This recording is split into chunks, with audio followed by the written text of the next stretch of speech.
Mi nombre es Randall Chávez, soy profesor e investigador de la Universidad de Costa Rica.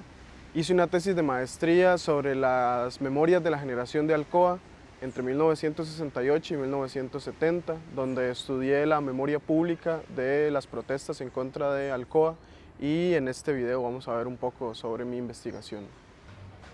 Las protestas en contra de Alcoa en realidad son uno de los acontecimientos más rememorados por el movimiento estudiantil de la Universidad de Costa Rica, y ese fue el interés inicial de estudiarla, ¿no? De estudiar esas protestas. Cuando yo empecé a investigar sobre este tema, yo me daba cuenta que cada año este era un acontecimiento muy importante de rememorar, y que muchos de mis profesores nos contaban en clases de qué se había tratado este momento.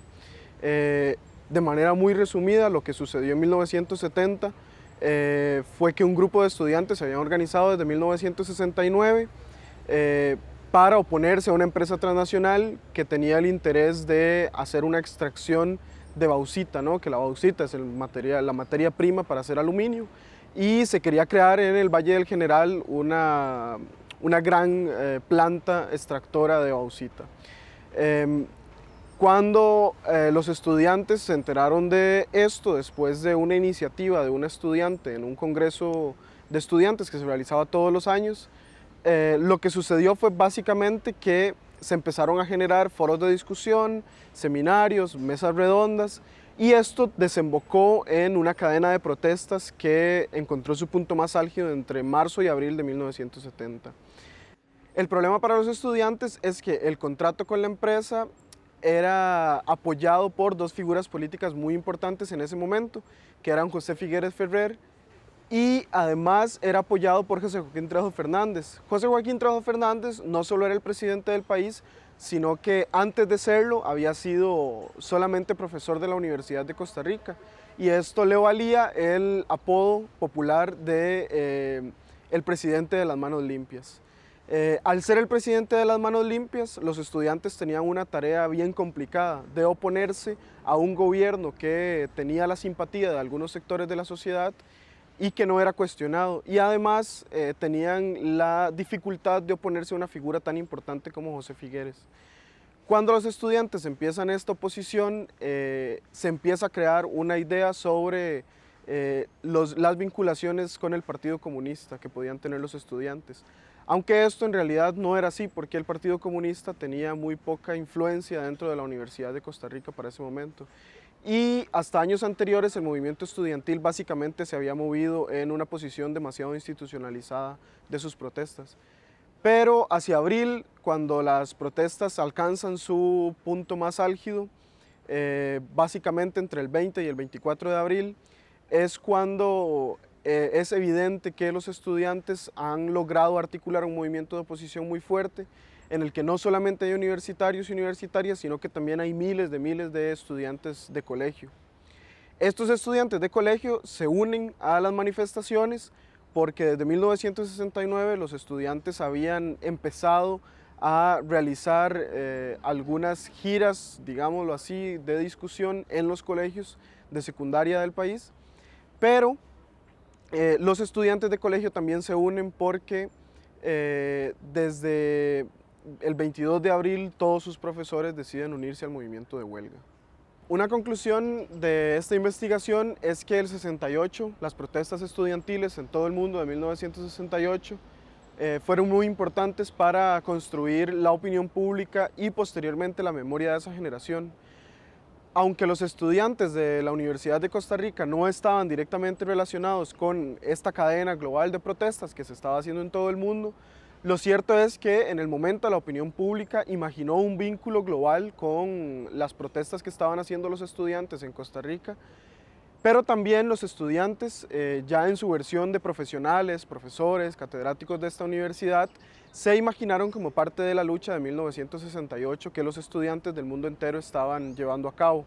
Si uno analiza las acciones políticas entre 1968 y 1970, de lo que uno puede darse cuenta es que en realidad los estudiantes no estaban protestando de la misma manera que lo estaban haciendo los jóvenes del 68 en Francia o en Estados Unidos, sino que estaban totalmente abocados a la vida académica. Y no es sino hasta 1970 que las protestas estudiantiles trascienden el campus de la universidad y se convierten en protestas nacionales.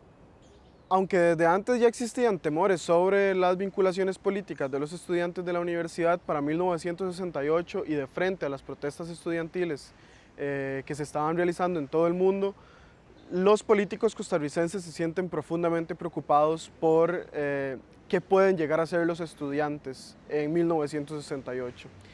Y aunque no se concretan acciones políticas como las de todo el mundo, el tema fue que se empezaron a crear preocupaciones políticas alrededor del tema de la juventud. La memoria de la generación de Alcoa es una memoria cargada de olvido.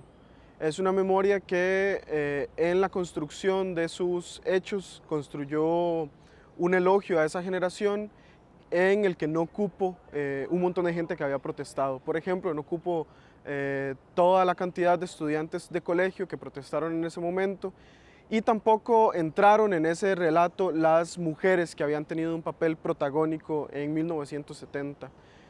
La memoria de la generación de Alcoa monopoliza el espacio para las memorias de otros movimientos políticos en este país. Después de 1970 prácticamente no entraron en las memorias de los movimientos sociales otros movimientos importantes. Uno podría pensar en las protestas que hicieron los estudiantes del TEC en 1980, que son prácticamente un olvido en este país. Las huelgas del magisterio, que a pesar de no ser realizadas por estudiantes, fueron muy extendidas y tuvieron consecuencias políticas muy importantes. También podríamos pensar en las protestas en contra del combo del ICE y en contra del TLC. En estos contextos, los miembros más reconocidos de la generación de Alcoa trataron de presentar la lucha en contra de la empresa transnacional como lo más importante que había sucedido en Costa Rica durante todo el siglo XX. Las fuentes que yo utilicé para hacer esta investigación están determinadas por las noticias de periódico. Esto me permitió armar una cronología muy clara de qué había pasado entre 1968 y el 2018. Primero el proceso de protestas, después el proceso de movilizaciones en contra de Alcoa y después cómo se construyó la memoria en términos conmemorativos. Pero otros insumos que fueron fundamentales fueron las fuentes oficiales. Yo revisé archivos de la Asamblea Legislativa, el Archivo Nacional y el archivo de la Federación de Estudiantes, que está en el Archivo Universitario Rafael Obregón Loría. Ese archivo fue fundamental porque además allí me encontré un fondo sonoro. Ese fondo sonoro me permitió analizar la memoria pública de la generación de Alcoa y me permitió poder hacerlo sin la necesidad de hacerle entrevistas a los líderes de las protestas en contra de Alcoa. ¿Por qué? Porque ahí estaban justamente los programas radiales con estas personas que se habían reivindicado como los líderes del movimiento de protesta. Finalmente, es muy importante que encontré fotografías que me hicieron entender cosas que los textos no me podían decir. Por ejemplo, la predominante participación de rostros de colegiales. En las fotos prácticamente la mayoría de las personas que se concentraron en San José eran colegiales y a eso lo pude comprender gracias a las fotografías.